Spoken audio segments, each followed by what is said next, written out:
Hello बच्चों, nice to meet you again. I am Alok sir. Today बेटा हमें सीखना है। हमने आप लोगों को क्या पढ़ाया था, प्लाज्मा मेम्ब्रेन के बारे में।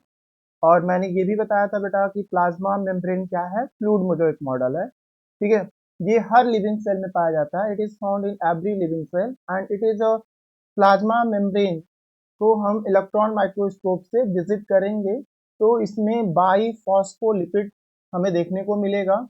और जो इसका कंपोजिशन है वो प्रोटीन एंड लिपिड है। और in 1972 Singer and Nicolson give a model fluid mosaic model. ये सब हमने देखा था बेटा। और 70 एंगस्ट्रॉम की इसकी थिकनेस होती है, जो लगभग 7 to 10 माइक्रोमीटर के इक्वल होगा।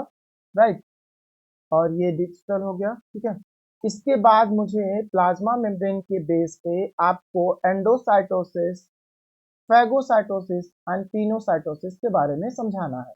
राइट, एंडोसाइटोसिस बेटा क्या होता है? तो जैसे हम कहते हैं ना कि हाउ इंजेशन, इंजेशन आपको पता होगा। इंजेशन क्या होता है, क्या जानते हैं आप लोग? Taking food into the mouth is known as ingestion. Similarly बेटा इसी तरह कोई सेल है, मान लीजिए कि ये अमीबा सेल है। ठीक है, दिस इज द अमीबा। तो कोई ये फूड पार्टिकल्स है, तो जिस प्रोसेस से इसको इनगल्फ कर रहा है, इस फूड पार्टिकल को जिस प्रोसेस से इसे क्या कर रहा है, इनगल्फ कर रहा है, अपने बॉडी के अंदर ले जा रहा है, कंज्यूम कर रहा है। ठीक है, उस प्रोसेस को हम बोलते हैं एंडोसाइटोसिस। ओके, या फैगोसाइटोसिस। तो किस प्रोसेस से इस फूड को इनगल्फ करेगा, तो बोल सकते हैं the process of taking, the process of intake the food material by the cell, the process of intake the food material by the cell is called endocytosis. जिस प्रोसेस से सेल किसी material को अंदर कर लेता है, ले लेता है, उस प्रोसेस को एंडोसाइटोसिस बोलते हैं और उस सेल को एंडोसिस्ट बोलते हैं। उसी तरह फैगोसाइटोसिस होता है। फैगोसिस्ट लाइक डब्ल्यूबीसी को फैगोसिस्ट बोल सकते हैं। ठीक है, तो व्हाइट ब्लड सेल। फैगोसाइटोसिस जो बेटा है वो भी एक प्रोसेस का नाम है, जिसमें सेल क्या करता है कि इसमें सॉलिड फॉर्म में चीजों को लेता है। तो जो सेल बोलोगे, it is a process of taking food material in the form of solid. It is a process of take solid form. The process of taking food material in the form of solid is known as phagocytosis. And जो cell इसको engulf करेगा उस cell को फैगोसिस्ट बोला जाएगा। और similarly इसी तरह पिनेकोसिस्ट है बेटा। पिनेकोसिस्ट में आप क्या जानते हैं? A cell which intake the food material in the form of gaseous, in the form of, किस फॉर्म में ले रहा है, गैसियस या लिक्विड? लिक्विड फॉर्म में लेगा। तो the process of taking liquid form material is known as pinocyst. What I am say, pinocyst. इसके बाद बेटा हमें पढ़ना है जो मेन हमारा टॉपिक है, प्लाज्मा मेम्ब्रेन का मेन कंसेप्ट यही है कि डिफ्यूजन एंड ऑस्मोसिस के प्रोसेस से, मान लीजिए ये सेल है। ठीक है, और ये सेल आपको दिखा देगा, जैसे ये आपके सामने बैक्टीरिया सेल है या एनिमल सेल है। तो जैसे हमें पता है कि जो एनिमल सेल्स होते हैं बेटा या बैक्टीरिया सेल्स होते हैं, उन सेल को अगर हमें क्या करना हो, न्यूट्रिशन प्रोवाइड करना हो, या हमारी बॉडी में जितने भी सेल हैं ये सब कहाँ से न्यूट्रिएंट पाएंगे? How they obtain food from? तो by the process of osmosis या डिफ्यूजन। ठीक है, तो देखिए ये जो आपके सामने मैंने सेल शो कर रहा हूँ, मान लीजिए हमारे बॉडी का कोई एक सेल है। ओके, और यहाँ पे ब्लड वेसल्स की फ्लुएंसी हो रही है, और ब्लड वेसल इससे आके कैपिलरी के प्रोसेस से क्या हो रहा है, अटैच हो रहा है। कैपिलरीज यहाँ पे लगी होंगी, उस कैपिलरी और सीलिया इसमें अटैच होगा, इस सेल का फ्लैजिलेटेड सेल होता है। तो यहाँ से जो ब्लड ऑक्सीजन लेके आ रही है, फैटी एसिड लेके आ रही है, ठीक है, अमीनो एसिड लेके आ रही है। आफ्टर दैट आपका फ्रैक्टोज हो गया, ग्लूकोज हो गया, गैलेक्टोज हो गया, माल्टोज हो गया। तो ये सारे न्यूट्रिएंट्स जो हैं और ऑक्सीजन है ब्लड में डिजोल्व होते हैं। ठीक है, तो ब्लड कैरी करते हुए सेल के पास पहुंचा देती है कैपिलरी में। कैपिलरी से सेल डिफ्यूजन और ऑस्मोसिस के प्रोसेस से इसको क्या करता है, एब्जॉर्ब करता है। मतलब जब ये oxygen, fatty acid, amino acid, fructose, galactose, glucose का फ्लुएंसी सेल के अंदर होगा। कहाँ हो रहा है? सेल के इनसाइड आएंगे, तो इस प्रोसेस को डिफ्यूजन कहा जाएगा। ठीक है, और तो ये हर एक लिविंग सेल में होता है, इवन बैक्टीरिया सेल में भी होता है। तो इसको हमें अगर बेटा डिफाइन करना हो कि डिफ्यूजन क्या है, तो बहुत सिंपल है। इसे बोलेंगे इट, यहाँ पे मैं राइट कर दे रहा हूँ, इट, क्या बोलोगे इसे? It is a spontaneous process. It is the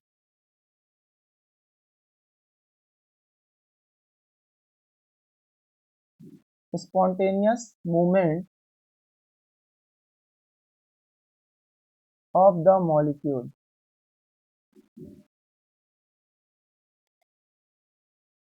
from high concentration to lower concentration।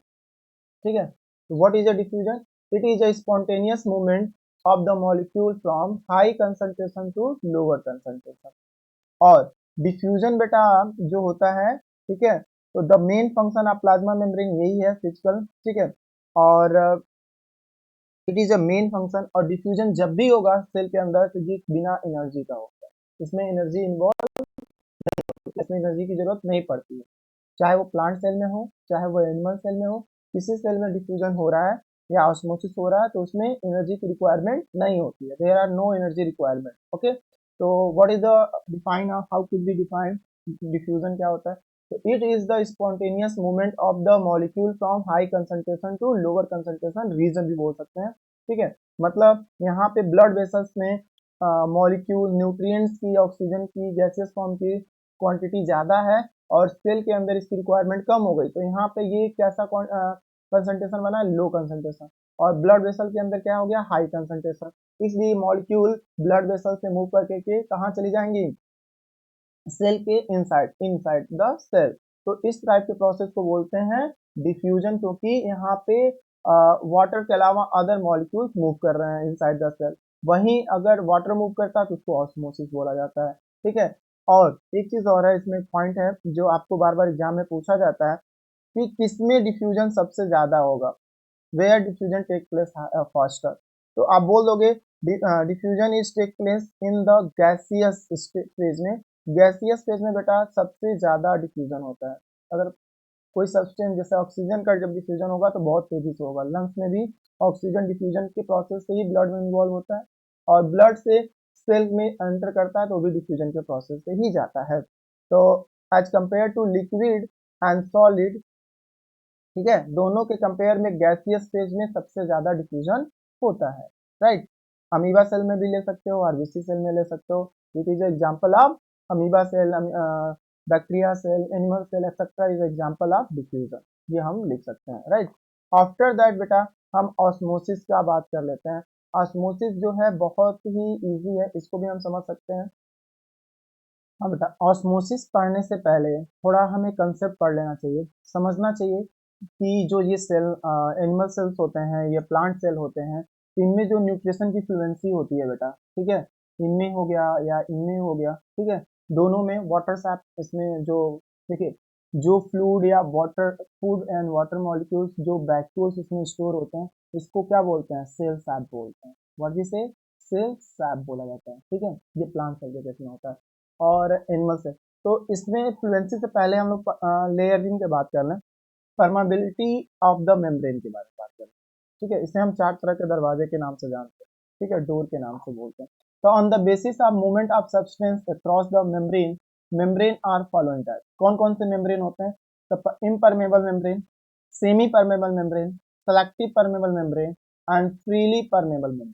ठीक है, तो देखो बेटा, हम बोलते हैं कि प्लाज्मा मेम्ब्रेन जो है वो selective permeable membrane. Plasma membrane कैसा मेम्ब्रेन है, या सेल मेम्ब्रेन कैसा मेम्ब्रेन है? तो सेलेक्टिव परमेबल मेम्ब्रेन है। क्यों? क्योंकि these membrane allow to movement only selective, selected particle, जैसे कि सॉल्यूट एंड सॉल्वेंट दोनों को। सॉल्वेंट क्या होता है बेटा, एंड सॉल्यूट क्या होता है? तो देखो, सॉल्यूट जो हो गया बेटा आपका मिनरल्स हो गया, ठीक है, या सॉल्ट हो गया, या जो भी हो गया आप ले सकते हो। और जिसमें डिजोल्व हो रहा है ये, जैसे कि वाटर, वाटर क्या हो गया? सॉल्वेंट हो गया। और ये दोनों मिलकर के क्या बनाएंगे? Salt solution. ठीक है, तो जो सोल्यूशन बनेगा उनमें ये दोनों की फ्लुएंसी कराएगी। तो selective permeable membrane allowed to movement only selected particle. Selective permeable membrane क्या करते हैं, अलाउ करते हैं सेलेक्टेड पार्टिकल्स को, सोल्यूट एंड सॉल्वेंट बोथ को, ठीक है, inside the cell and outside of the cell. जो रिक्वायरमेंट है वो सेल के अंदर लेगा, जो अनरिक्वायरमेंट है वो सेल को बाहर करेगा। तो this type membrane is known as selective permeable membrane.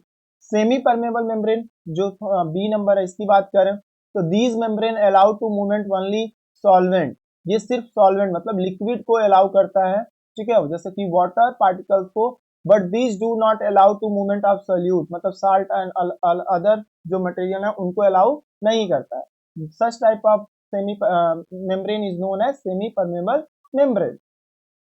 Impermeable membrane की अगर बात करें तो these membrane do not allow the movement of only any kind of substance across the, मतलब एक ऐसा दरवाजा जिसमें कोई आ जा नहीं सकता है, ठीक है, लाइक अ विंडो।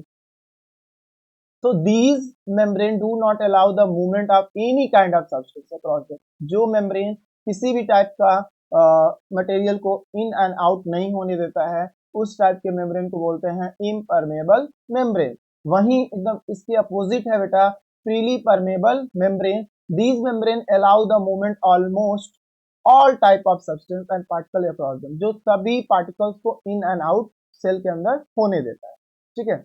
इसी के बेस पे हम ऑस्मोसिस के टाइप पढ़ेंगे। उससे पहले ऑस्मोसिस को डिफाइन करते हैं, ठीक है। ऑस्मोसिस क्या होता है, तो देखो बेटा जो डिफ्यूजन में आपको हम बताए हैं सेम चीजें ऑस्मोसिस में भी हमें पढ़ना है, राइट। तो इसमें कोई टफ नहीं है, बहुत इजी है।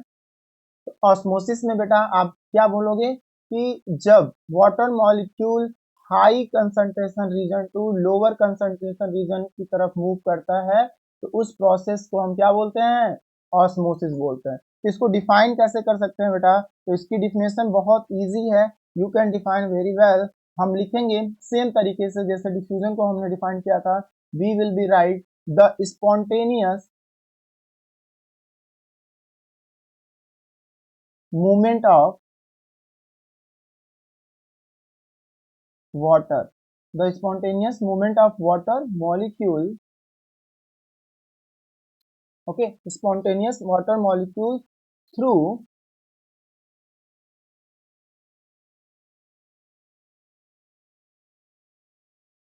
किसके थ्रू जाएगा बेटा, selective permeable membrane, through selective permeable membrane, from कहां से, from high concentration high water concentration region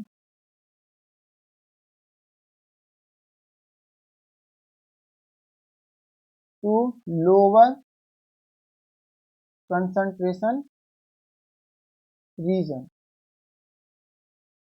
okay, the spontaneous movement of water molecule through the selective permeable from high concentration water to lower concentration water region, okay, right। तो जो water की movement हो रही है बेटा, मान लीजिए इस सेल को हम क्या करें, ऐसे मीडियम में रखें, मान लीजिए ये एक बीकर लें, उस बीकर में इस सेल को, एनिमल सेल को हमें फॉरवर्ड करना है, ठीक है। तो यहाँ पे वाटर की संख्या हो गई 80% और साल्ट हमने जो डाला था बेटा वो 20%।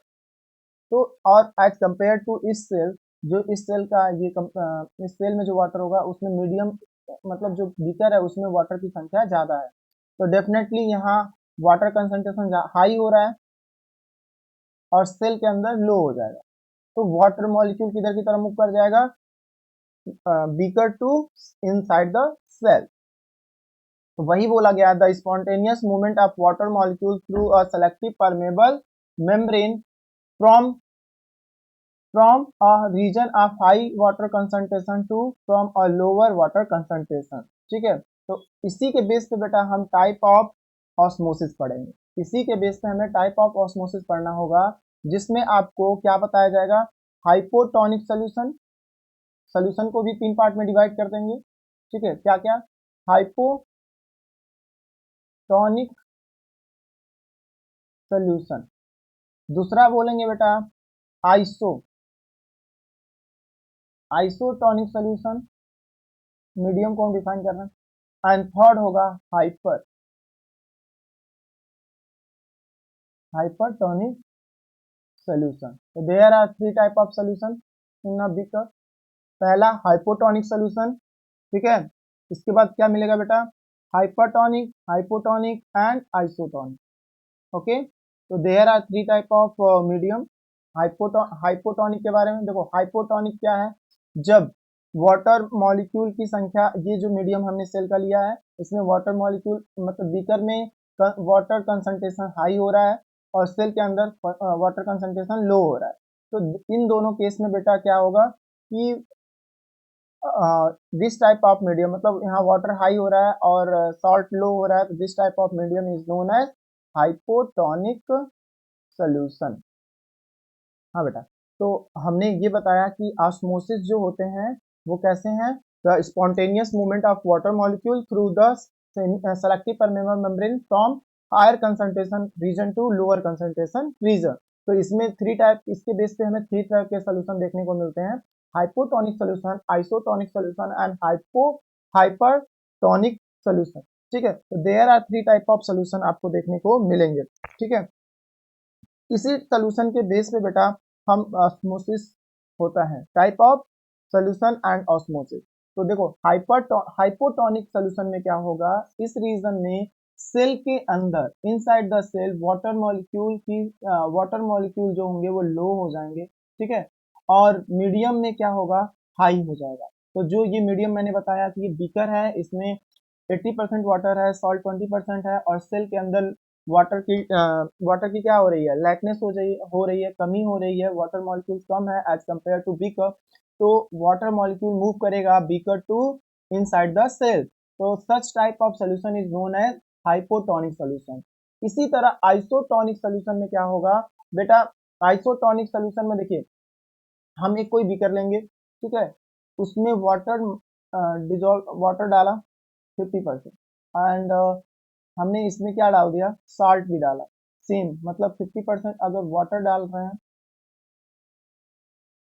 और 50% सॉल्ट डाल रहे हैं, ठीक है, और इसमें जो अमीबा सेल, बैक्टीरिया सेल या जो भी सेल डाल रहे हैं उस सेल के अंदर भी वाटर की टेंडेंसी इतना ही है 50%, ठीक है। तो ये मीडियम आइसोटोनिक मीडियम बनेगा, ठीक है। कंसंट्रेशन क्या है, वाटर और सॉल्ट का सेम है, तो इस टाइप के सोल्यूशन को बोलते हैं आइसोटोनिक सोल्यूशन। और मीडियम जो सेल कोवर्ट के हैं उसमें भी वाटर सेम है तो कोई फ्लुएंसी नहीं होगी, तो इस टाइप के सोल्यूशन को क्या बोल दिया जाएगा, आइसोटोनिक सोल्यूशन बोल दिया जाएगा। हाइपरटोनिक में क्या होगा, इस सिनेरियो में बेटा जो हम बीकर लेंगे उस बीकर के अंदर उल्टा हो जाएगा हाइपोटोनिक का, इसमें 20% वाटर आएगा एंड 80% सॉल्ट आ जाएगा, और इसमें जो सेल फॉरवर्ड करेंगे उसमें वाटर की क्या होगी, टेंडेंसी ज़्यादा हो जाएगी, वाटर मॉलिक्यूल ज़्यादा होंगे, और जो मीडियम है वाटर मॉलिक्यूल कम है, तो डेफिनेटली वाटर मॉलिक्यूल्स क्या होंगे, मूव कर जाएंगे सेल से, कहाँ पे, outside of the beaker, inside the beaker, beaker के अंदर मूव करेंगे। तो इस टाइप के मूवमेंट को बोलते हैं बेटा आइसोटोनिक। ये सोल्यूशन जो होगा वो आइसोटोनिक सोल्यूशन हो जाएगा, राइट। आई होप आपको ऑस्मोसिस समझ में आया होगा। देखिए ऑस्मोसिस में इसी के बेस पे ऑस्मोसिस को दो पार्ट में डिवाइड करते हैं, endo osmosis and exo osmosis. तो हमने बताया बेटा हाइपोटोनिक सोल्यूशन के बारे में, आइसोटोनिक सोल्यूशन के बारे में एंड हाइपोटोनिक सोल्यूशन के बारे में। हाइपोटोनिक सोल्यूशन कब होगा, जब वाटर मॉलिक्यूल ज्यादा होंगे, वाटर मॉलिक्यूल क्या बोल रहा हूँ, what I am saying to you, water molecule more and, मतलब जिसको हम क्या बोलते हैं, सॉल्वेंट, एंड सल्यूट की मात्रा क्या होगी, सॉल्यूट। सॉल्यूट मतलब क्या हो सकता है, कोई भी साल्ट हो सकता है, ठीक है, शुगर हो सकता है एक्सेट्रा। तो जो सॉल्यूट होगा उसकी मात्रा कम होगी, तो जिस सोल्यूशन में वाटर कंसंट्रेशन हाई है, ठीक है, सॉल्यूट कंसंट्रेशन लो है, उस टाइप के सोल्यूशन को बोलते हैं हाइपोटोनिक सोल्यूशन।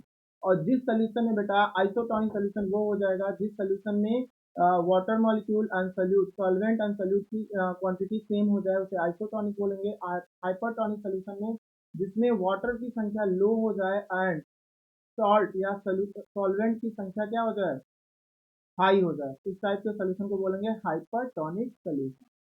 आपको ये समझ में आ गया होगा कि हाइपोटोनिक सोल्यूशन क्या होता है बेटा और आइसोटोनिक सोल्यूशन क्या होता है। मैंने जो ऑन द स्टेट ऑस्मोसिस को मैंने टू ग्रुप में डिवाइड किया। इसी मीडियम के बेस पे ऑस्मोसिस दो तरह के हो जाते हैं। एक होते हैं बेटा एंडो ऑस्मोसिस एंड दूसरा हो जाता है बेटा exo osmosis. What I am saying, exo endo osmosis first and exo osmosis. Okay, there are two type of osmosis, endoosmosis and exoosmosis on the basis of medium. तो देखिए water and salt को लिया गया है, original solution है। जब salt की संख्या ज्यादा कर रहे हैं, वाटर की संख्या लेस कर रहे हैं उस मीडियम में, तो वो मीडियम कैसा बन रहा है, हाइपरटोनिक सोल्यूशन बन रहा है। अब जब सेम कर रहे हैं दोनों की क्वांटिटी को, सॉल्ट एंड सोल्यून को, तो बोलते हैं आइसोटोनिक सोल्यूशन। अब जब वाटर की संख्या हाई कर रहे हैं, ठीक है, ज्यादा कर रहे हैं, और सॉल्ट की संख्या लेस कर रहे हैं, तो इस टाइप के सोल्यूशन को बोलते हैं हाइपोटोनिक सोल्यूशन। तो देखिए इसमें तो ऑस्मोसिस होगा नहीं।